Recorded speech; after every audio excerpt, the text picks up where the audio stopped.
보이는 이 세상은 보이지 않는 세상으로부터 만들어진 겁니다.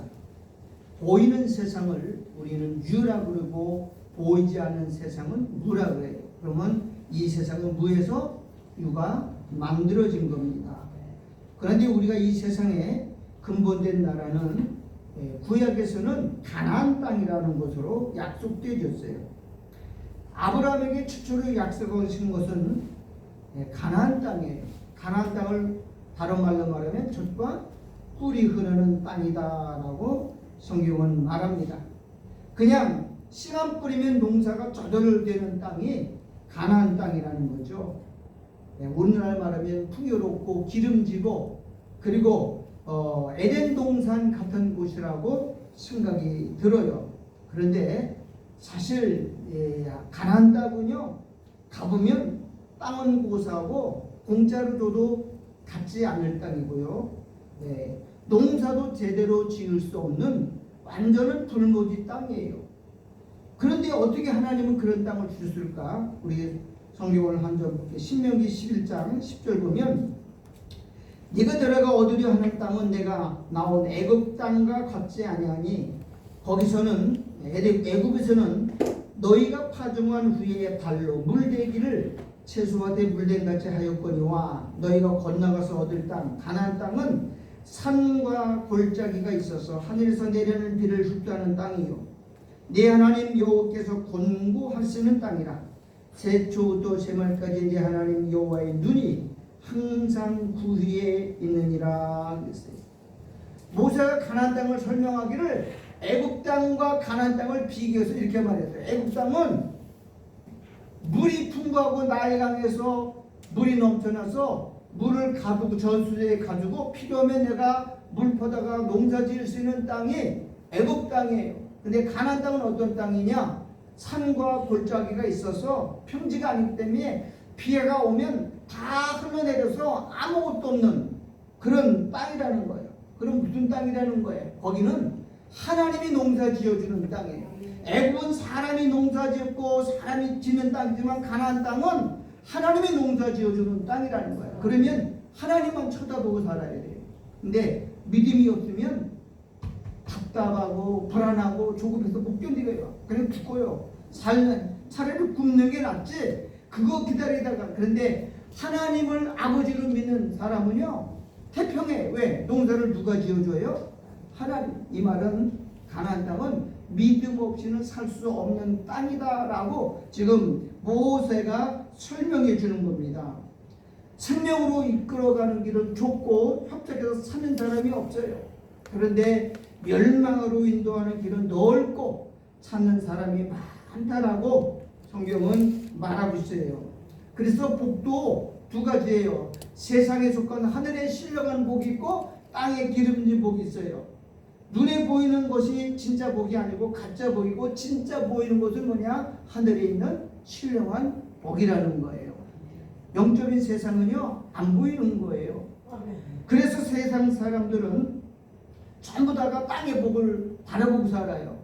자기가 농사 짓고 자기가 노력해서 사는 거예요. 근데 우리는 우리가 사는 게 아니고 하나님의 은혜로 사는 것입니다. 여러분 피조물은 하나님이 다 공급하시는 힘으로 사는 거예요. 하나님의 햇빛과 비, 공기 다 하나님이 공급해 주는 거지 우리가 만드는 게 하나도 없어요. 이걸 뭐라 그러냐? 은혜라고 성경은 말하는 거예요. 세상 사람은 다 자기가 노력해서 자기 힘으로 살고 자기 스스로 사는 것처럼 착각하지만 믿는 사람들은 전부 다가 난 누가 주는 거예요? 하나님이 주시는 거예요. 이 우주를 만든 것도 하나님이시고 공급하시는 것도 하나님이시고 다 하나님이 하시는 거예요. 근데 그걸 모를 뿐인 겁니다. 시편 140편 29절 보면 주께서 나를 숨기신 즉 저희가 떨고 주께서 저희 호흡을 취하신 즉 저희가 죽어 본흙으로 돌아가나이다. 생명도 누가 주는 거예요? 하나님이 주는 거예요. 하나님이 호흡을 멈추고 딱 끊으면 그냥 가는 거예요. 알고 소리도 못해요 인간은. 그런데도 인간은 자기가 마치 생명의 주인인 것처럼 많이 살고 연장하잖아요. 지금은 사람들이요 의술이 너무 좋아서 암병도 지금 다 웬만한 거 다 고쳤어요. 우리나라의 연세대 거기 가면요, 웬만한 암은 다 고쳐요. 병이 한번 들어갔다 나오면 거기 한번 들어갔다 35분 만에 나오면 3,500만 원에 한 번 들어가요. 그러니까 일반 사람은 엄두도 못해. 돈 있는 사람은 그런 데 써요. 근데 들어가면 웬만한 암은 수술도 안 하고 그냥 깨끗하게 나오는 그런 무슨 입자 그런 게 발견, 우리나라 하나가 들어왔어요. 돈 있는 사람 거기 줄 섰어요. 지금요. 10,000원이에요, 10,000원. 그렇다고 생명이 길어지는 게 아니에요. 거기서 치려고 나오다가 바로 교통사고로 죽는 사람도 있고, 생명의 주인은 누구냐? 하나님이라는 것을 보여주는 거예요. 시편 90편 9절 볼게요. 90편 3절을 보면, 주께서 사람을 티끌로 돌아가게 하시고 말씀하시기를 너 인생들아 뭐라 그랬어요? 돌아가라 그랬어요. 주의 목전에는 1000년이 지나간 어제 같으며 밤이 한 경천 같을 뿐입니다. 우리의 모든 날이 주의 분노 중에 지나가며 우리의 평생의 이 시간에 다하였나이다. 우리가 연수가 70이요 강건함한 80이라도 그 연수의 자랑은 수고와 슬픔뿐이요 신속이 가니 우리가 날아갑니다. 그랬어요. 인생의 삶이 다 뭐예요? 수고와 슬픔이에요. 아무리 편하게 살려고 해도 이 수고와 슬픔을 벗어날 수가 없어요. 욥기서 5장 7절에 이렇게 하면 돼. 인생은 고난을 위하여 난나니 불티가 팍 튀어서 공중에 날아가면 금방 꺼지는 것처럼 인생은 그냥 허상이다 라고 성경이 말하고 있어요.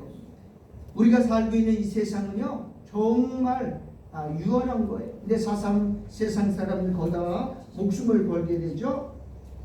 자, 오늘 요한복음은 예수님이 이렇게 말하죠. 이제 내가 곧 십자가를 지고 죽으러 간다. 그러면서 이렇게 말이죠. 31절에 저가 나가는 주가 누구죠? 가룟 유다죠. 예수를 팔려고 지금 한 조각을 받기 전에 사단이 구멍으로 들어가서 곧 밤이 돼요. 이제는 누구의 권세냐? 어둠의 권세, 사망의 권세가 지배하는 때입니다. 그때 나가자마자 예수께서 가라사대 지금 인자가 영광을 얻었고 하나님도 인자를 인하여 영광을 얻으셨도다. 여기서 영광을 얻었고 영광을 얻으셨도다 라고 하는 말은 십자가를 두고 하는 말이에요. 십자가는 죽음이에요. 그런데 왜 죽음이 하나님께 영광이고 인자에게도 영광이 되느냐? 이건 인간의 머리로는 이해할 수 없는 역설적인 사건이거든요. 죽으러 가는 게 뭐가 영광이에요. 예수님이 이 땅에 죽으러 오셨어요. 죽어야 될 이유가 뭐냐? 죄 때문이에요. 죄를 없애기 위해서 예수님은 인류의 죄를 걸머지고 십자가에 죽으러 가는 거예요. 그러면 예수님이 십자가에 죽으면 죄가 없어지느냐? 여러분, 죄는 원인이 있어요. 원인, 근본이 있어요. 죄의 근본은 누구냐? 사단이에요. 죄의 원흉은 누구냐? 마귀예요. 마귀로부터 죄가 유입이 됐고 우리에게 전이 됐어요. 그냥 예수님이 십자가에 죽어서 우리들을 다 끌어안고 가도 죄는 또 발생이 돼요. 누구를 없애야 되느냐? 죄의 근원, 죄의 근본, 원흉을 없애야 돼요. 그러기 위해서 예수님이 십자가에 죽는 건 뭐냐? 사단을, 머리를 깨트리려고 하는 거예요. 그게 하나님께는 영광이 되고 그 영광이 자기에게 돌아온다고 하는 사실을 요한복음 13장 31절에서 말을 하고 있는 거예요. 사람들은 이 영광을 잘 알지 못해요. 여러분, 사단은 어떤 존재냐? 하나님의 영광을 찬탈한 존재입니다. 여러분, 우리가 지난 시간에 배웠죠? 친구, 예수님의 친구 중에 가장 가까운 친구가 하나가 누구냐면 가룟 유다예요. 예수님이 신이 맺고 예수님이 사랑 맺고 돈꾀를 맡아서 그 조직을 운영했던 제자가 바로 가룟 유다예요. 나의 가장 가까운 친구라고 했어요. 근데 그 친구가 뭐라고 했다고 했어요? 발꿈치를 들고 예수님과 뭐 하려고 했어요? 맘 먹으려고 했어요. 맘 먹으려고. 나도 당신하고 똑같다 이거야. 응? 당신은 하나님이라고 하지만 나도 당신하고 뭐 지혜도 모자람이 없고 지식에도 모자람이 없고 나도 당신 능력과 똑같아 라고 깃발을 들고 예수님 오고 맘먹고 그런 모습이에요. 이거는 뭐냐? 하나님께 도전하는 것이고 하나님의 영광을 찬탈하는 그 행위라고 말씀을 드렸어요. 그런 걸 없애지 않고는 인간의 죄는 영원히 없어지지 않는다는 것을 주님은 알았던 거예요. 그래서 그걸 없애기 위해서 주님은 오늘 십자가 지는 영광을 선택하셨어요. 32절 볼게요. 만일 하나님이 저를 인하여 예수님을 인하여 영광을 얻으셨으면 하나님도 자기로 인하여 저에게 영광을 주시리라 그랬어요. 그 영광을 얻으셨기 때문에 사단을 심판해 머리를 깨뜨려서 하나님 영광 받으셨기 때문에 그 영광을 다시 아들에게 돌려주시는 거예요. 그게 바로 뭐냐? 부활입니다. 부활은 뭐냐? 예수님이 다시 살아나셔서 주님을 영화롭게 했던 거예요. 예수님은 요한복음 13장에서 나는 버릴 권세도 있고 취할 권세도 있다 그랬어요. 버릴 권세는 육신의 생명이에요. 육신의 생명을 버리고 취하는 생명은 뭐냐? 영원히 죽지 않은 영생의 생명을 당신은 취할 수 있고 버릴 수 있는 거예요. 그게 바로 하나님의 뜻이에요. 우리도 취해야 되고 버릴 게 있어요. 육신의 생명은 버려야 되고 아담의 생명 내 옛사람은 죽여야 되고 하늘로부터 오는 영생은 어디예요? 취해야 되는 것. 이게 예수님도 버리는 생명이 있고 취하는 생명이 있다고 말을 합니다.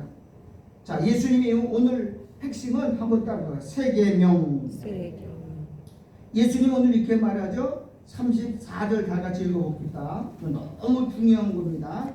34절 다 같이 시작. 내가 다시 한번 시작. 새 계명을 너에게 주노니 서로 사랑하라. 내가 너희를 사랑하는 것 같이 너희도 서로 사랑하라 그랬어요. 자, 여기서 보면은 새 계명이란 말은 뭘 전제라고 하는 말이냐면 옛 계명을 전제라고 하는 거예요. 옛 계명이기 때문에 새 계명을 주는 거예요. 그러면 옛 계명은 뭘 갖다가 옛 계명이라 그러냐? 뭘 옛 계명이냐? 율법을 말하는 거예요. 옛 계명은 율법이에요. 율법은 모든 인간을 죄 아래 가두고 저주 아래 노예 만드는 게 율법이고 이게 옛 계명이에요. 율법을 주신 목적은 너희들은 다 멸망받을 죄인이다. 너희들은 하나님의 진노 아래 놓여 있다라고 말하는 게 옛 언약이에요. 옛 계명이에요. 옛 계명은 뭐냐? 율법입니다. 율법은 한마디로 말하면 율법을 요약하고 압축하면 뭐냐? 한번 따라합시다. 서로 사랑하라. 위로는 하나님을 마음을 다하고 뜻을 다하고 성품을 다하고 목숨을 다해서 사랑하는 것이 첫 계명이고 두 번째는 이와 같이 내 이웃을 사랑하는 게 옛 계명의 특징이야. 그러면 지금 예수님이 또 새 계명을 주어요. 그런데 그 새 계명도 뭐냐? 서로 사랑하라는 거예요. 너희들. 아니 옛 계명도 사랑인데 옛 새 계명도 똑같은 사랑이야. 아니 그 계명이 그 명이 똑같은 거 아니에요? 그게 아니에요. 옛 계명의 특징은 뭐냐면 우리가 하나님을 사랑하고 우리가 이웃을 사랑하는 겁니다. 그런데 여러분 잘 알죠? 죄인은 남을 사랑할 수가 없어요. 하나님을 사랑할 수 없어요. 죄인된 우리 육신의 몸은 본능적으로 자기를 사랑하지 자기보다 이웃을 더 사랑하고 남을 사랑할 수 있는 존재가 아닌 겁니다. 왜? 사랑은 우리 게 아니에요. 사랑은 여기 있으니 너희가 나를 사랑한 것이 아니라 하나님이 우리를 사랑한 게 사랑의 근본이 하나님이라는 거예요. 인간에게는 사랑이 없어요. 구약은 율법으로는 하나님을 사랑하고 이웃을 사랑하라고 아무리 외쳐도 우리는 사랑할 수 있는 존재가 아닙니다. 왜냐하면 우리에게는 뭐가 없어요? 사랑할 것이 없어요. 구약은 옛 계명은 뭐냐? 이스라엘 백성 애굽에서 끄집어냈어요. 광야로 왔어요. 그리고 예수님 앞에서 계속 너희들을 싸우지 말고 사랑해라. 하나님을 사랑하고 이웃 사랑하라. 아무리 수십 년 수백 년 말했지만 인간에게는 사랑할 능력이 없어요. 사랑은 누가 주는 거냐? 하나님이 공급해 주셔야 됩니다. 생명도 호흡도 인생의 모든 것도 누가 창조주 하나님이 공급해 주셔야 하는 거예요. 어떤 가수가 이런 노래 있죠. 사랑은 아무나 하나? 아무나 오는 게 아니에요. 받은 사람만이 사랑을 줄 수가 있는 거예요. 그래서 옛날에 어른들은요, 결혼할 때 화목한 가정, 부모를 다 봤어요. 왜? 화목한 가정에서 부모의 사랑을 받은 사람만이 사랑을 베풀 수 있고 사랑을 할 수 있는 사람인데, 부모가 없거나 고아로 자란 사람은 사랑 받아본 적이 없기 때문에 사랑할 수도 없어요. 사랑하는 게 때리는 것이고, 사랑하는 게 욕하는 거고, 사랑하는 게 폭력을 하는 게 그 사람의 사랑의 방법이에요. 그래서 어른들은 꼭 양가 부모를 보고 그 가정이 화목했냐를 따져보면서, 화목한 가정이면 그 집에서 받은 자녀는 사랑받을 수 있는 환경이 된다고 하는 거예요. 이게 옛 계명은 내가 사랑하는 건데, 신약의 새 계명은 누가 하는 거냐? 따라서 하나님이 하시는 것이다. 하나님이 하시는 거예요. 자, 거기 요한복음 5장 5절 로마서 한번 봅시다. 자, 이건 중요한데 따라 봅시다. 좀 내려와봐요. 밑에 로마서 위에 조금 더. 요 로마서 5장 같이 읽어봅시다. 시작. 소망이 부끄럽게 하냐면 우리에게 주신 성령으로 말미암아 하나님의 사랑이 우리 마음에 부어한다. 성령이 오셨다는 말은 하나님의 사랑이 우리 마음에 부어졌다고요? 부어진 거예요. 그럼 내가 남을 사랑하고 이웃을 사랑하고 형제를 사랑하는 것은 내가 토해내는 사랑은 내 것이 아니고 누구 거예요? 하나님 거예요. 하나님이 부어주신 사랑이 있기 때문에 그것을 남을 사랑하고 이웃을 사랑하는 거지, 인간 내게 아니란 말이에요. 사랑 받은 사람만이 사랑을 베풀 수가 있고, 은혜 받은 사람만이 은혜를 나눌 수 있는 것이지 인간 자체는 아무것도 없어요. 그럼 얘기면 내가 해야 돼. 아무리 예수님 옆에서 수천 번 수만 번 말해도 사랑할 능력이 없어요. 그걸 보여주는 사건이 뭐냐? 한번 따라서 중풍병자. 예수님이 이 땅에 와서 제일 먼저 고치는 병이 뭐예요? 중풍병자.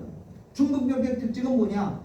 정답은 알아요. 이렇게 살아야 된다는 건 아는데 말이 안 들어져.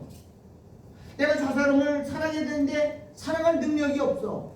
머리하고 몸하고 안 따라요. 그게 중풍병자예요. 구약시대의 사람들은 알기는 알아. 사랑해야 되고 하나님 사랑해야 되는데 그게 행할 수 있는 능력이 인간에게는 없는 거예요. 그게 구약의 모습이에요. 하나님 그걸 아셨어. 여러분, 이스라엘 백성들이 시내에서 할 때 하나님과 계획을 맺었어요. 하나님의 십계명을 줬어요. 율법을 줬어요. 하나님을 위해 사랑하라고 줬나요? 그리고 모세가 십계명을 받으라 하나님 시내에 올라간 사이 40일 동안 이스라엘 백성들은 뭐 했어요? 우상 숭배에서 금서가지. 아니, 그 40일도 못 찾아와서 분명히 하나님 말씀을 지키겠다고 약속하고 언약의 피로 도장 찍어서 하나님하고 계약을 맺은 후에 40일도 못해서 우상 숭배예요. 그래서 모세가 하고 깨뜨렸잖아요. 뭐 깨진 거예요? 계약이 파기된 거예요. 너희도 하나님 말씀도 못 지키면서 무슨 살아간다고 그래서 깨뜨려버렸어요. 그런데 신약은 예수님이 사랑할 수 있는 능력을 공급하시는 거예요. 다시 한번 저 34절 적을게. 새 계명을 너에게 주노니 그랬어요. 서로 여러분, 주었단 말은 누구의 사랑을 주겠다는 거예요? 예수님의 사랑을 우리 마음에 부어줘서 그 사랑을 주겠다는 것이죠. 너희들로 하여금 사랑을 하라고 지키라고 말하는 게 아니에요. 우리는 사랑할 능력이 없어요. 그래서 누가 오셨다고요? 성령이 오셔서 뭘 우리에게 부어줬어요? 하나님의 사랑이 부어진 거예요. 그 부어진 사랑으로 사랑하는 거예요. 내게 아니고 누구 거예요? 하나님 거예요. 그러니까 내가 잘할 게 아무것도 없어요. 나는 죽어지고 예수님이 사랑하는 거예요. 그게 다 하늘나라의 기업이 되고, 이렇게 될 때 우리가 서로 사랑하면 그래요. 너희가 또 사랑하면 모든 사람이 너희가 내 제자인 줄 알리라. 그럼 사랑은 내게서 나오는 게 아니고 성령이 주어진 사랑이에요. 여러분, 사랑이 없으면 그건 가짜입니다. 인간은 사랑할 수 있는 존재가 아니에요. 사람은요, 나에게 좋은 사람이면 나 좋은 사람이야. 그죠? 나에게 아무리 부모형대로 욕하고 야단치면 그건 나쁜 사람이야. 인간은 기본적으로 자기가 주인이에요. 자기 조건에 의해서 맞으면 좋은 사람이에요. 여러분, 나에게 음식 사주고 밥 사주고 옷 사주면 좋은 사람이에요. 도둑놈이 됐건 사기꾼 그 사람 나에겐 좋은 사람이야.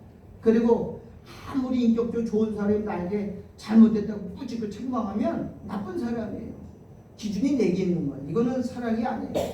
하나님의 사랑은 하나님의 법에 의해서 사랑이 주어지는 거예요. 이게 오늘 요한복음에서 나오는 사랑입니다. 우리는 형제를 사랑할 만한 조건이 없어요. 우리는 뭐만 나와요? 미움과 분노와 내 말 안 하면 독설과 저주를 쏟아내는 존재지 사랑할 수 있는 존재가 아니라는 것을 성경이 말하고 있어요. 하나님은 우리 육체 안에는 뭘 주느냐? 그 밑에 로마서 11장 32절 제가 읽을 때 따라요. 하나님이 모든 사람을 어디다 가두어요? 순종치 아니하는 가운데 가두어두심은, 이 육체라고 하는 것은 자기 중심대로 살 수 있도록 밖에 안 돼 있어요. 내 욕심, 내 욕망, 내 기준대로 살 수도 만들게 돼요. 그러니까 가둬뒀단 말은 육체를 입혔다는 거죠. 모든 사람으로 긍휼을 베풀려 하심이로다. 그러니까 죄져서 넘어지면 하나님 우리를 뭐 하려고요? 불쌍히 여겨서 구원해 주기로 그렇게 만든 거예요. 인간 스스로 율법을 지켜서 이뤘다고 할 수는 없어요. 만약에 율법을 지키면 완전합니다. 근데 완전히 지킬 수 있는 사람은 한 사람도 없어요. 여러분, 나우로라는 그 우주선을 우리가 하나 발사했을 때 320만 개의 부속금이 있는데 부속금이 단 한 개, 나사 하나 잘못 띄워줘서 그게 폭발한 거예요. 율법이 수백 개, 수천 가지가 돼도 하나만 어기면 다 어긴 거예요. 똑같은 거예요. 그럼 율법을 지킬 수 있는 사람은 이 세상에 아무도 없는 거예요. 근데 유대인들은 율법을 지켜서 우리가 의롭다고 하나님 앞에 구원받았다고 말할 수 있는 존재가 없는 거예요. 자, 갈라디아서 3장 22절 여러분 다 함께 따라 읽으시. 시작. 그러나 성경이 모든 것을 죄 아래 가두었으니 이는 예수 그리스도를 믿음으로 말미암아 약속을 믿는 자들에게 주려 하십니다. 여러분, 사랑은 내게 아닌가? 예수님을 내가 믿어. 예수님이 나에게 오셔서 사랑할 수 있는 능력 주었기 때문에 그걸 믿는 거예요. 사랑은 받는 거예요. 사랑은 예수님이 한 걸 내가 그대로 받아들이는 걸, 그걸 믿음이라 그래요. 그럴 때 할 때 하나님 뭐라 그래요? 의롭다고 인정해 주는 거예요. 로마서 3장 19절 제가 읽겠습니다. 우리가 알거니와 무릇 율법이 말하는 바는 율법 아래 있는 자들에게 말하는 것이니 이는 모든 입을 막고, 입을 막는 거는 너희는 할 말이 없다는 거예요. 너희도 나 죄인이기 때문에 뭐 의롭느니 우리가 뭐 행함이 있느니 이런 말을 아무도 못하고 입을 막아버렸어요. 왜? 온 세상으로 하나님의 심판 아래 있게 하려 하심이라. 그러므로 율법의 행위로 그의 앞에 의롭다 하심을 얻은 육체가 없나니 율법으로는 죄를 깨닫게. 그럼 율법을 주신 목적은 뭐냐? 나는 죄인입니다. 하나님 나를 도와주세요. 나 불쌍히 여겨주세요. 이 말하기 위해서 뭘 주신 거예요? 율법을 준 거예요. 그럼 율법은 우리가 저주 아래, 진노 아래 놓여 있다는 것을 알고 하나님께 살려달라고 믿음으로 나오는 사람에게 베푸는 하나님의 긍휼이고 은혜라는 거예요. 지금은요, 마지막 때에 대해서 전부 이기적이에요. 나만 생각하고 자기만 생각하는 시대가 이 마지막 시대입니다. 그런데 성령 받은 사람은 성령이 계속해서 우리에게 사랑을 공급해 주셔요. 근데 사랑이 안 나가는 건 뭐냐? 죄가 막혀서 그래요.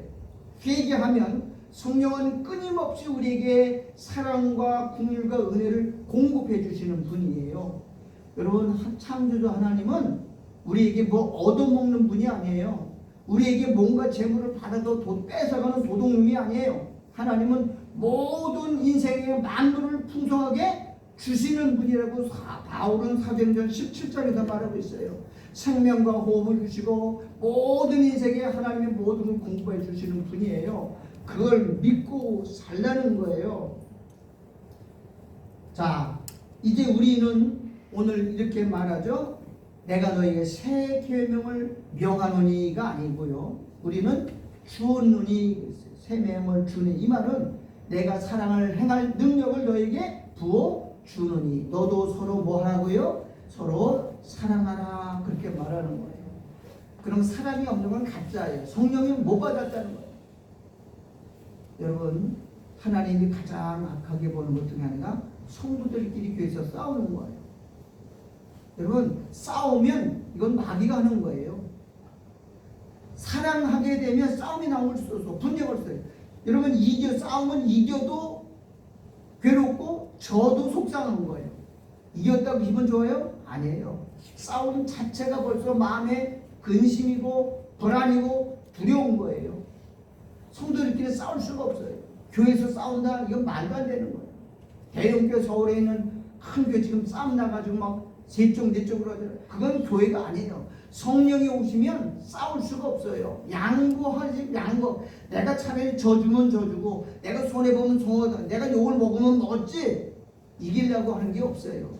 이게 성령이 주시는 하나님의 사랑이에요. 그렇게 살 때 너희가 서로 사랑하면, 너희가 많은 사람이 너희가 뭐라고 한다고요? 내 제자가 된다라고 하는 것을 증명한다는 거예요. 제자가 됐다는 말은 성령 받은 사람이라는 거예요. 성령 받으면 차라리 내가 욕먹었지, 차라리 내가 손해를 범했지, 내가 차라리 내가 억울함을 당했죠, 거룩하지 않는 거예요.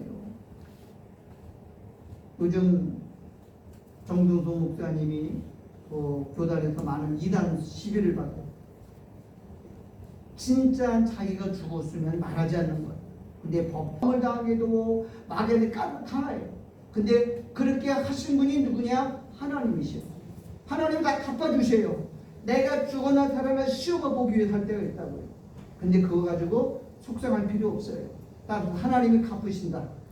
하나님이 신원해 주신다. 그걸 믿는 믿음이 있어야 돼요. 오늘 우리가 중요한 건 그겁니다.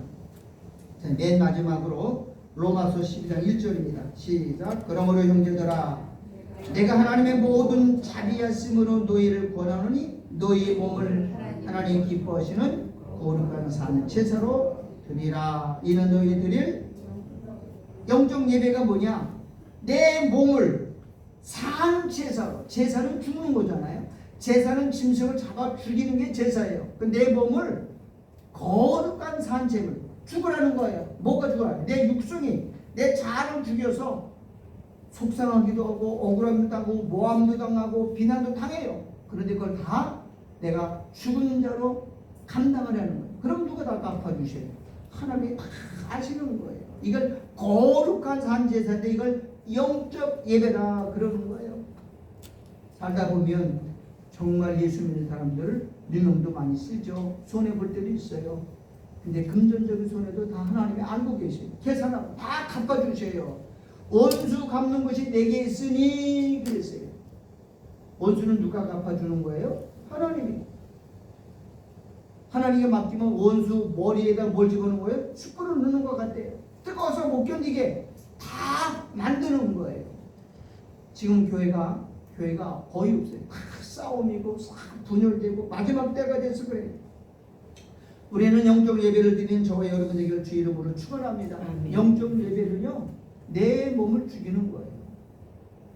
하나님 우리 안에 성령을 계속 공급해 주세요. 은혜를 공부하시고 생명을 공부하시고 사랑을 공부하고, 예수님도 모든 핍박받을 때 억울함 당하고 막 조롱할 때도 뭐라고 그랬어요? 입을 열지 않았다고. 할 말이 없어서 입을 열지 않은 게 아니에요.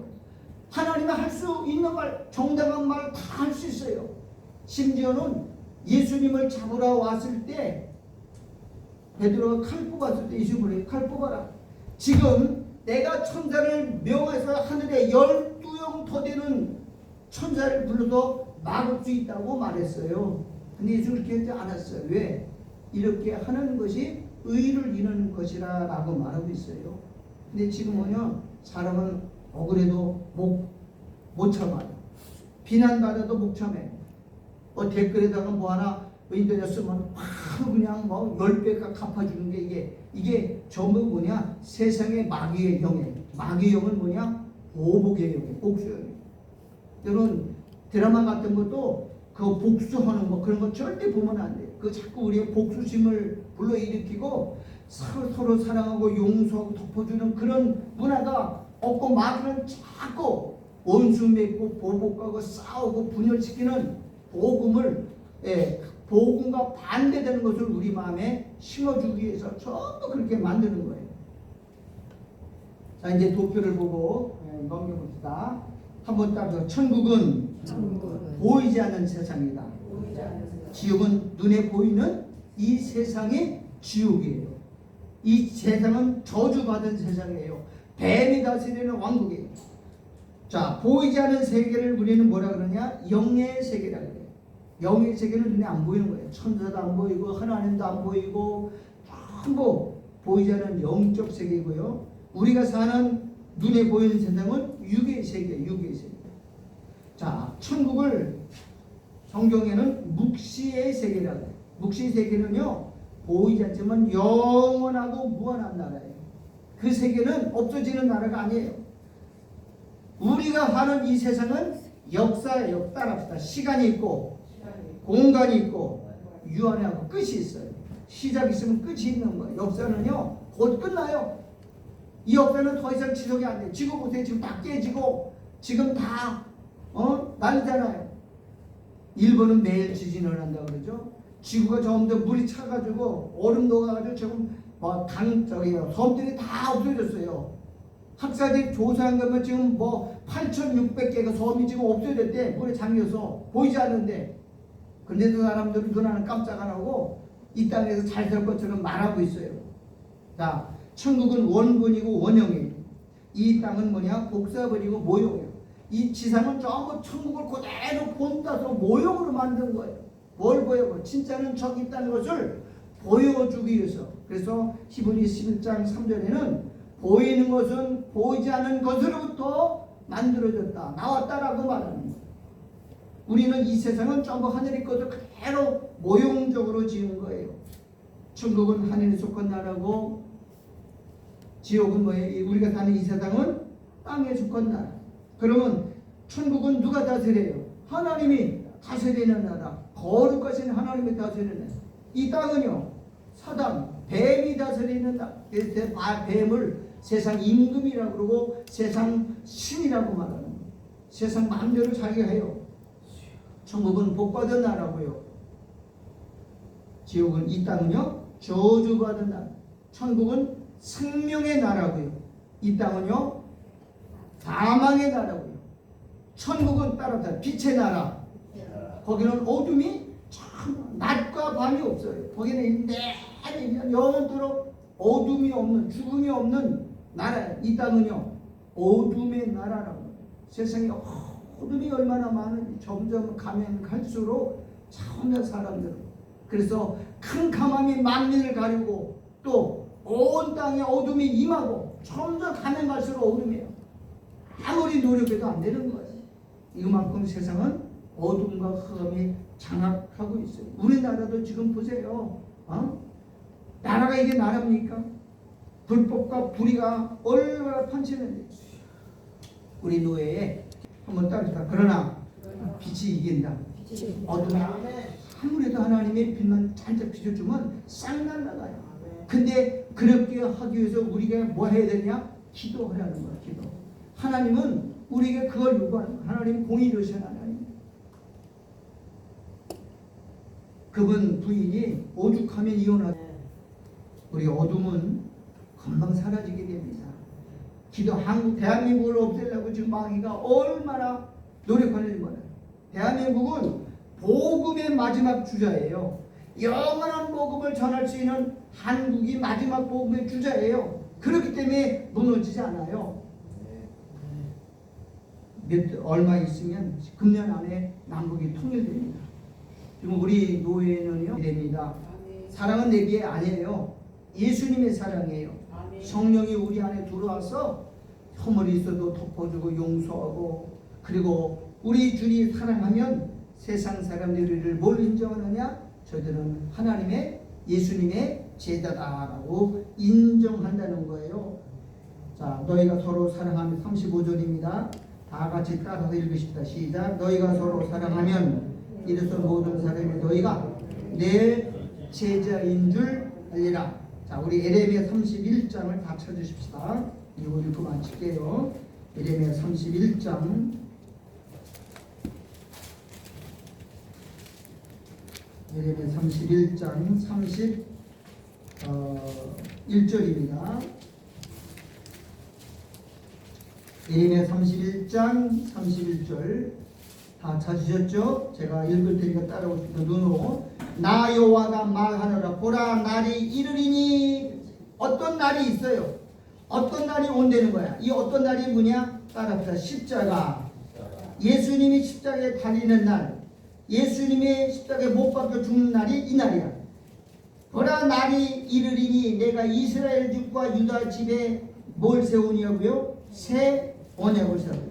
32절. 나 여호와가 말하노라. 이 언약은 내가 그들의 열주의 손을 잡고 애굽 땅에서 인도하여 내던 날에 출애굽 때 세운 것과 같이 아니할 것은, 출애굽 때 세운 언약은 옛 언약이야.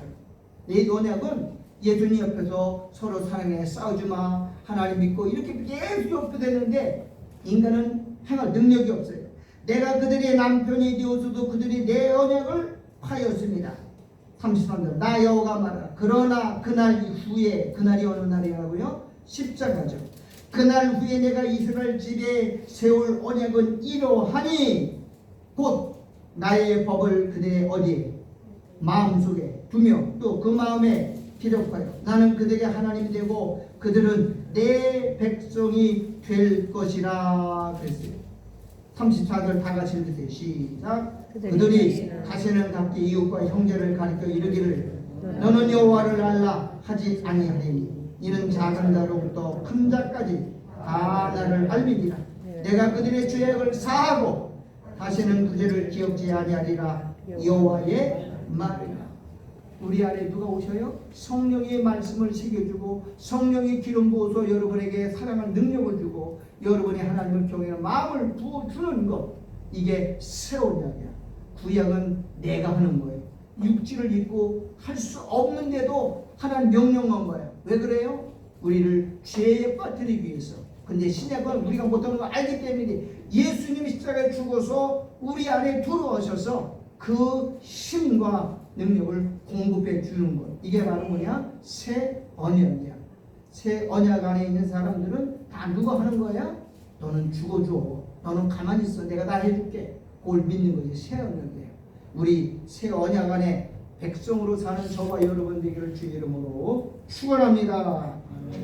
하나님.